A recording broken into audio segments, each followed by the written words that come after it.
As a fundraiser, thank you for saying, I'm in a group of people who are passionate about giving, and I just love to hear that as a fundraiser. Craig Engelson's my name, and I'm Director of Development for Siskin Children's Institute. If we have the audio and video, I will appreciate the opportunity to allow that to tell some of our story. Are you ready for that? Not just yet. Okay. Not just yet. As Joel and Diane found out in their visit with us at our downtown campus, a personal visit, opportunity to meet some of the kids, our teachers, and experience the services we offer in the community really is most effective. So I want to offer that. If anybody wants to take a tour of Siskin Children's Institute, I'd love to show you around. That's what I enjoy doing most. Many of you know about what we do right now. You can speak up if you want to give 3 cheers.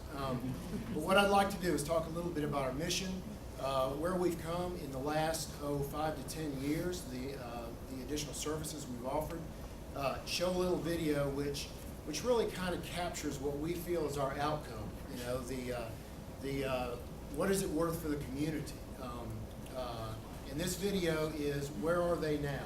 And we've got the story of 4, 5, 6 of our graduates from Siskin Children's Institute in our education program, and the great success that we feel that they are experiencing now. They are mainstreaming into elementary school. They have greater opportunities to have a full life as children and adults in our community. So congratulations on a great year. But from my perspective, congratulations on your decision to have this corporate responsibility, to do something for the community and to give back. That means a lot, and you know that means a lot in this community as well. So, Siskin Children's Institute, our mission is to work with children with disabilities and typically developing children and their families in this community. And we do that through 4 areas. We work in an education program, we work in healthcare, we work with outreach programs, and we have an early childhood developmental research team.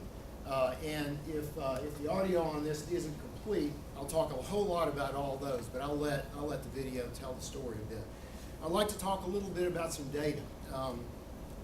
We are an education and research and healthcare-based organization, so we grab data. We hang on to data. We like to know that what we do matters, and what we do matters for children and their opportunity to have a better life in our community.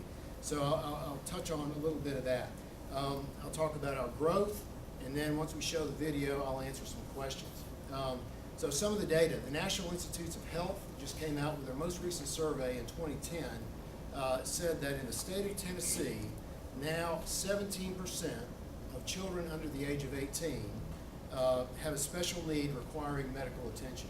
So what does that mean in our community? 25% of the population in Tennessee is under the age of 18. That could be about 250 or 255,000 children who have a special need requiring some medical attention. So we're here in part to serve that and to do our best to make sure that those children have an opportunity for a future. I've got some bookmarks. If you're ready to read a good book and relax, if you're not working this coming year and relaxing and reading a good book, we can hand some of those out. On one side, it has our mission, what we do, and our 4 areas of focus. And on the other side, it's a little bit about how early childhood developmental issues impact the community at large. And there's some information on that really is very interesting at very least. And by the way, that 17% of children that require that medical attention have a special need. That's slightly up from a survey of 5 years ago. And so, you know, it's stable but increasing. And so we feel our work is very important in this community. A little bit about our growth. 10 years ago, even 8 years ago, we were an educational organization for children with disabilities. We worked with 100 children with disabilities. And now, that impact was 100 kids and their families. Very important work, very important for those families. Now, the education program is now 2 education programs with about 280 children or so. Campus downtown on Carter Street and in East Brainerd on Gun Barrel Road. And so the education program has doubled. We're serving twice as many children and families. We now have an outreach component. We have a home and community-based early intervention program. That's working with families with very young children with disabilities in their home. Right now, we're working with 160 families in a 10-county area around Hamilton County. Families who might not be able to get out of their home and take their child into the doctor or down to Siskin Children's Institute for a therapy session. But 160 families right now are being served by 12 of our early interventionists. They're people who help families with therapies, counseling, and other information. Healthcare. 2 years ago, we opened a behavioral, developmental behavioral pediatric clinic. That's a mouthful, but it's a clinic right here downtown on Carter Street, and we're serving nearly 1,000 children every year in diagnosing a wide range of disabilities and disorders with children. We have medical doctors, PhDs, nurse practitioners, and a dozen or so therapists that are working with children every single day in this facility downtown. Research.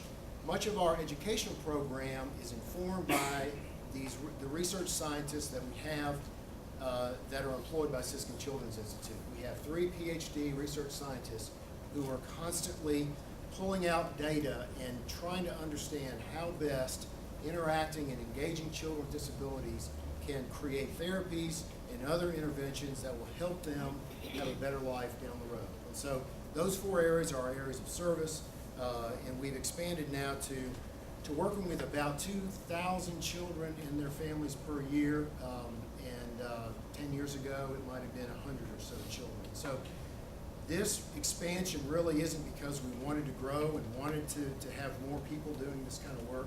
It's really based on a lot of need in this community, and it's out there, believe me. So that's what we do. I'll show this 4-minute video. And this really says where we are now and what we do is important. Then I'll answer a few questions at the end.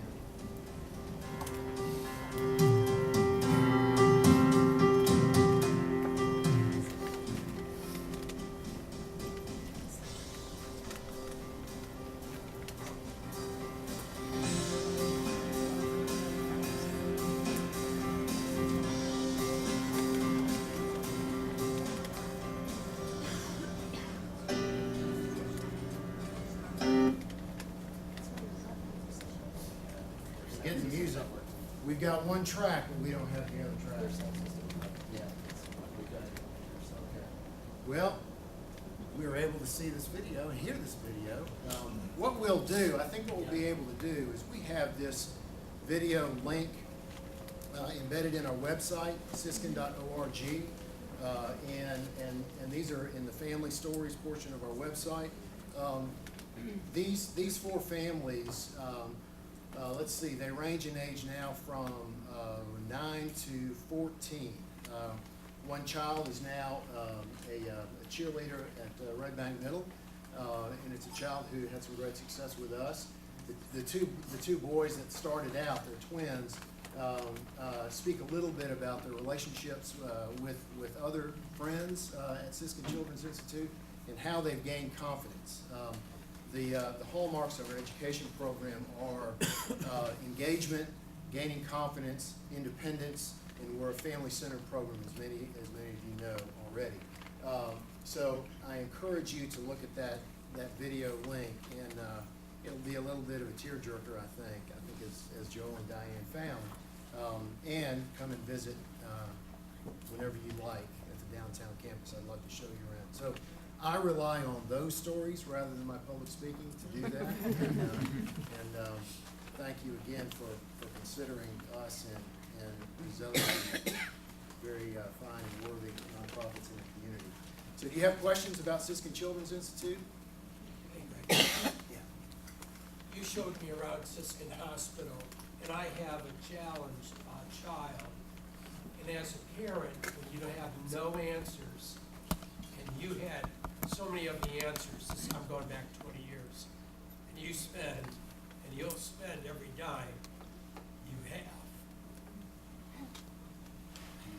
Siskin Hospital. Yes. Yeah. We find that in our pediatric clinic, and I'm not speaking to this specifically, but I know some families that come in the clinic, and what they'll find is they walk in and their pediatrician may suggest that, well, I would suggest that your child see the specialist, and this is the specialist. It's a developmental pediatrician that will run a battery of tests and identify some disabilities or some disorders. Through that process, I mean, they're the scientists and they work through some things that will help the child.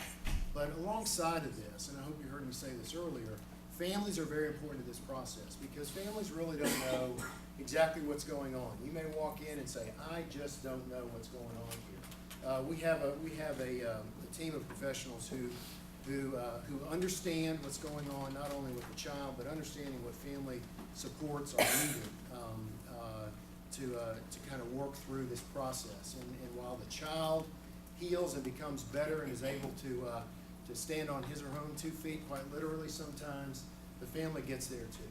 And so it's a wonderful thing. Thank you so much. Appreciate it. Thank you.